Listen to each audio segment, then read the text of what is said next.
disampaikan Presiden adalah hari ini beliau merasakan kabinet sangat solid, ya, kabinet sangat kompak, dan beliau sebagai kapten kesebelasan mengucapkan terima kasih banyak atas soliditas, kerja keras, dan kekompakan seluruh anggota kabinet. Hi, welcome back to my channel AF Media. Bismillah, hari ini Minggu Ahad 24 Agustus 2025. Panjenengan semua, izin saya ini review pohon durian OC, Blackthorn kesukaan saya, favorit saya, sambil bicara tentang politik ya. Nah, ucapan Prabowo soal ada pihak yang tidak berkeringat pingin masuk kabinet adalah bukti dia memang kurang bijak dalam berkomunikasi kalau nggak mau disebut omon-omon. Bukti lainnya apa?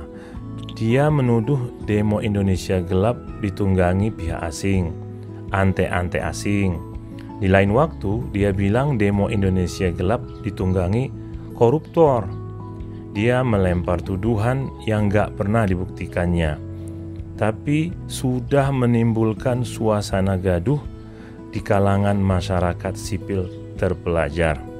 Jurus tuduh-menuduh ini juga dipakai Jokowi dalam kasus ijazahnya, bahwa ada yang make up katanya kasus ini, sehingga masyarakat jadinya ya bertanya-tanya siapa orang besar itu dan warna biru itu merujuk pada siapa. Tapi Jokowi malah bilang semua sudah tahu. Kuasa menentukan anggota kabinet merah putih menurut analisa saya pribadi, dan bisa salah, adalah sepenuhnya di tangan Prabowo atau ya Prabowo bersama Jokowi. Jadi kalau memang ada pihak yang ngarep masuk kabinet tapi dulu di Pilpres nggak berjasa, ditolak saja. Ini urusan internal, nggak perlu diumbar ke publik. Yang juga aneh soal tantiem alias uang penghargaan untuk komisaris BUMN yang katanya mencapai puluhan miliar setahun. Ngapain juga disampaikan ke publik? Atasi saja secara internal, pakai operasi senyap. Karena informasi itu malah menimbulkan sakit hati rakyat pada para pejabat. Bahkan ya juga kebencian pada rezim ini, bukan simpati. Kenapa? Simple. Karena itu sepenuhnya dalam kewenangannya sebagai presiden. Kecuali memang ya sejak Oktober dilantik, sudah 10 bulan ini, dia nggak berkuasa sepenuhnya. Maka jangan heran muncul ungkapan presiden boneka. Dan dia sudah pidato, nggak terima dibilang presiden boneka. Awalnya saya pribadi kurang ngerti dan kurang srek atas kegiatan retreat para menteri, retreat para gubernur, dan retreat bupati wali kota. Apa sih tujuannya? Apa sih manfaatnya? Kalau berkaca dari kelakuan Menteri Nusron dan Bupati Sadewo, saya menilai hasil retreat sangat minim ya, terutama dalam urusan komunikasi publik. Ditambah lagi ucapan Menteri Sri Mulyani soal gaji guru dan dosen, serta pernyataannya bahwa pajak sama dengan zakat. Kok disamakan? Mana dalilnya? Gaduh yang lain, Menteri Fadlizon bicara ada sosok lain yang lebih pantas jadi bapak koperasi ketimbang Muhammad Hatta. Apakah ini salah satu alasan penulisan sejarah harus diulang? Ada juga wakil menteri yang ngomong ngasal soal tujuan keluarga, wamen yang ngeles soal lapangan kerja. Yang terbaru, respon Menteri Pratikno yang kurang empati atas meninggalnya seorang anak di Sukabumi. Dan ini terbaru ini yang hangat, wamen Immanuel Ebenezer yang ditangkap KPK. Masuk akal rakyat bilang retreat nggak guna. Kesimpulan sementara, Prabowo dan anggota kabinetnya terdengar kurang santun dan kurang bijak bertutur kata. Pajak dan kenaikan harga sudah memberatkan rakyat.